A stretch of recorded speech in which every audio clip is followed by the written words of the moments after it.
Сәлам, дуслар! Сәлам! Тылсымлы рәсем дәресенә рәхим итегез.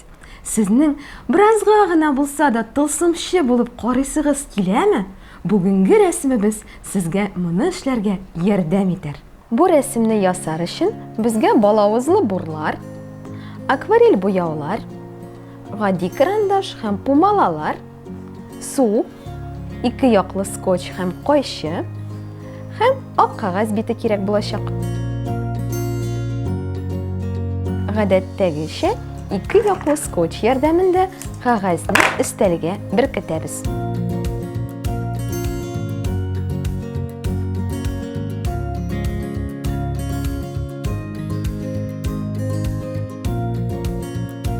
Хәзер гади карандаш ярдәмендә медузаның контурын ясыйбыз.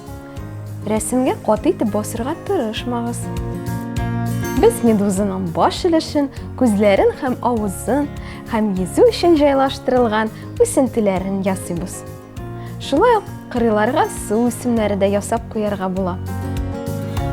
Хәзер балавыз бурлар арасыннан ак төсне сайлыйбыз да, рәсем өстеннән шул бур белән каты итеп басып, йөртеп чыгабыз.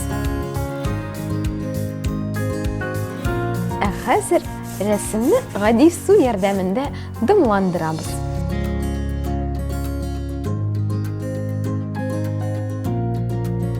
Иң элек зәңгәр төсне сайлыйбыз. Һәм рәсем өстеннән аны буй башлыйбыз. Аннары шәмә төсне алабыз. Һәм барлык әйберләрне, хәрәкәтләрне кабатлыйбыз. Хәзер инде яшел төсне алабыз. Хәзер алтыс өчен вакытта килеп җитте. Күңелегезгә хуш килгән теләсә нинди төсләрне сайларга була. Карагыз, безнең медузабыз ничек матур итеп елмая. Хәзер рәсемне бераз гына киптереп алырга вакыт килеп җитте. Безнең медуза турында бик кызыклы видеобыз бар. Әйдәгез аны карап китик. Медуза искиткеч матур су хайваны. Ул үтә күренмәле, чөнки тулысынча диярлек судан тора. Бу сыйфаты аңа су төбендә яшеренергә, башка су хайваннарыннан качарга ярдәм итә. Медузалар төрле төстә була. Диңгез океаннарда аларның кызыл, кызгылт сары, яшел, зәңгәр, шәмәхә, ак төслеләрен очратырга мөмкин. Әлеге су хайванының гәүдәсе ачык кулчатырны яисә кыңгырауны хәтерләтә. Бу гәүдәдән озын һәм нечкә үсентеләр, капшавычлар сузыла. Син беләсеңме? Алар бик агулы.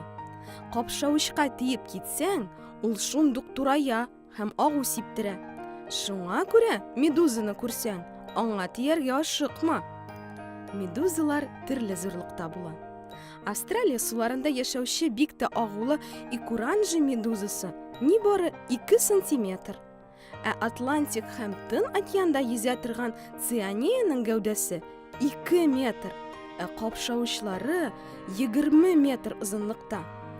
Кечкенә медузалар планктон, зурлары вак-кыслалар, моллюсклар һәм балыклар белән туклана. Медузаның сөякләре, башы, баш мие, үпкәләре юк. Ул тәнендәге бик сизгер күзәнәкләр ярдәмендә сулый. Элек галимнәр медузаның башы булмагач, күзләре дә юктыр дип уйлаганнар. Аннары бу су хайванының караңгыдан яктыга омтылуын күреп алганнар. Тикшерә торгач, медузаның гәүдәсендә күзләрне хәтерләткән 24 сизгер күзәнәк булу ачыкланган. Кайбер медузалар яктылыкны караңгыдан гына айыра ала, икенчеләре дөньяны сүрәтләр рәвешендә күрә. Медуза ничек хәрәкәтләнә соң? Моның өчен ул гәүдәсе эченә су җыя, аннары аны үзеннән этеп чыгара. Шулай итеп су бер якка китә, медуза аннан капма-каршы якка хәрәкәт итә. Әлеге су хайваннары суга нәни йомыркалар сала. Әти һәм әни медуза салган йомыркалар бер-берсенә ябышып су төбенә төшә һәм аңа бирегеп кала. Бер никадәр вакыттан алардан нәни медузалар чыга. Алар тулысынча мөстәкыйль булып туа. Олы медузалар нәниләр тормышында бер ничек тә катнашмый. Галимнәр фикеренчә, медузалар җир шарында 700 миллион ел элек барлыкка килгән. Аларны салкын һәм җылы сулы диңгезләрдә һәм океаннарда очратырга мөмкин. Менә шундый икән ул медуза. Ә без дәвам итәбез.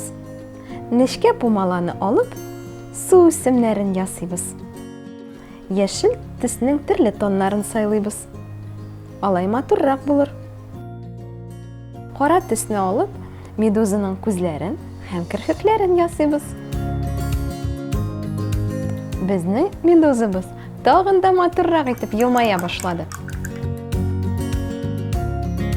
Медузага күңелсез булмасын өчен су астында яшәүче берничә хайван да ясап куйык. Фантазиягызны эшкә җигегез.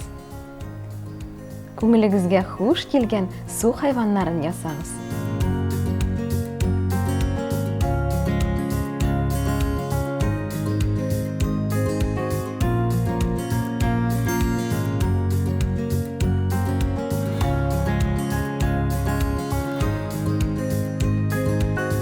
Дуслар, безнең рәсемебезнең сире шунда.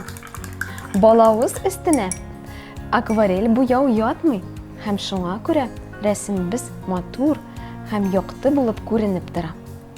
Мондый техника ярдәмендә теләсә нинди рәсемне ясап була.